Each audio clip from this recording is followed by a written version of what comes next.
Hello সবাইকে, good morning. মানিবাড়ি চলে এসেছি। আজকে হলো বিপত্তারিণী পুজো, তো সবাই মিলে বিপত্তারিণী পুজো করব। আস্তে আস্তে সব দেখাবো, তোমরা পুরো ভিডিওটা ঠিক মতো দেখো।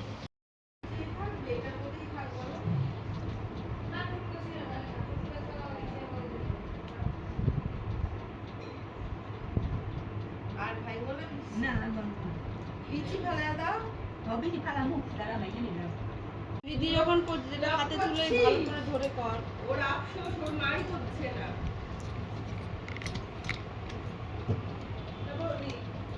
বেশি নাড়ানো যাবে না, ওর মাঠটা করবো। দিদা এখানে কাঁঠাল ছাড়াচ্ছে। মানি মামি সব এখন ঠাকুর ঘরে রয়েছে, আর আমার মা সবসময়ের মতো বসে আছে।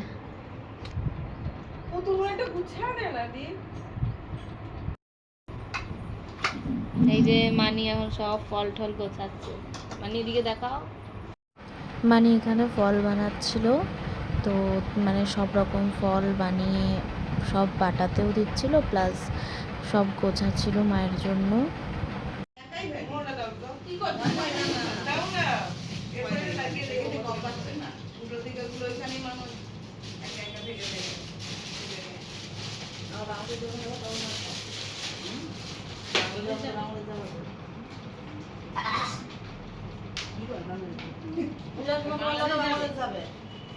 এখানে আমি আলতা পরে নিচ্ছিলাম, সবাইও একে একে আলতা পরে নিয়েছে, তো আমিও আলতাটা পরে নিচ্ছিলাম। তারপর ঠাকুরমশাই এসে পুজোও শুরু করে দিয়েছিল। এই যে ঠাকুরমশাই পুজোও করছেন, তোমরা দেখতে থাকো।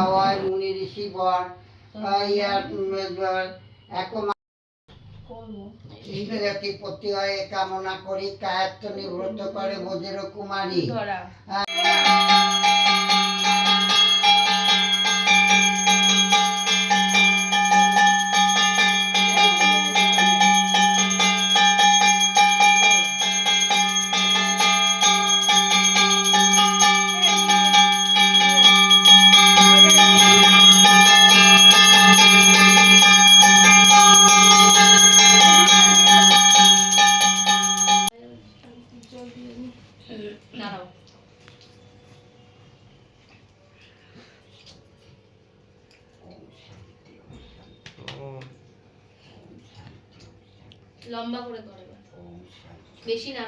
ঠাকুরমশাই যাওয়ার পরে সবাই এখানে একে একে প্রণাম করে নিচ্ছিল, দিদি ঠাকুরকে চলে যাচ্ছে।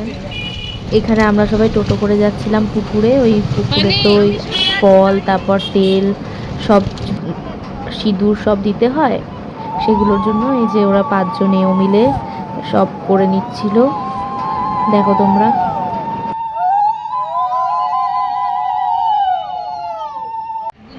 এখানে আমি পুজো শেষে সবাই মিলে, মানে যারা উপোস করেছিলাম তারা তো 13 রকমের ফল খেতে হবে, তো সেইটাই মানে ঠিকঠাক গুনে গুনে গুছিয়ে দিচ্ছিলাম সবার জন্য।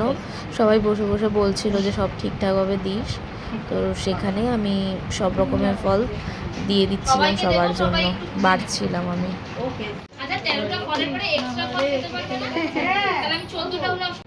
এখানে এখন রাত হয়ে গেছে, মানে আমি পরে আর পুজোর পরে আর ব্লগ করিনি, তো তারপরে আলু তরকারি সব রান্নাবান্নাও হয়ে গিয়েছিল।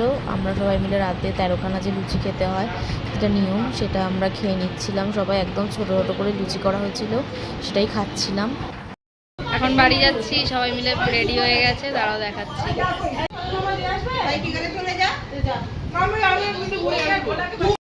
এই সবাই বাড়ি ঢুকলাম, এখন ফ্রেশ হয়ে শুয়ে পড়বো, আর ভালো লাগছে না শুয়ে। তো আজকের মতো এতটুকুই, দেখা হবে আবার নতুন একটি ভিডিওর সাথে। যদি আমার ভিডিওটা ভালো লেগে থাকে please like, comment, share and subscribe করে দিও।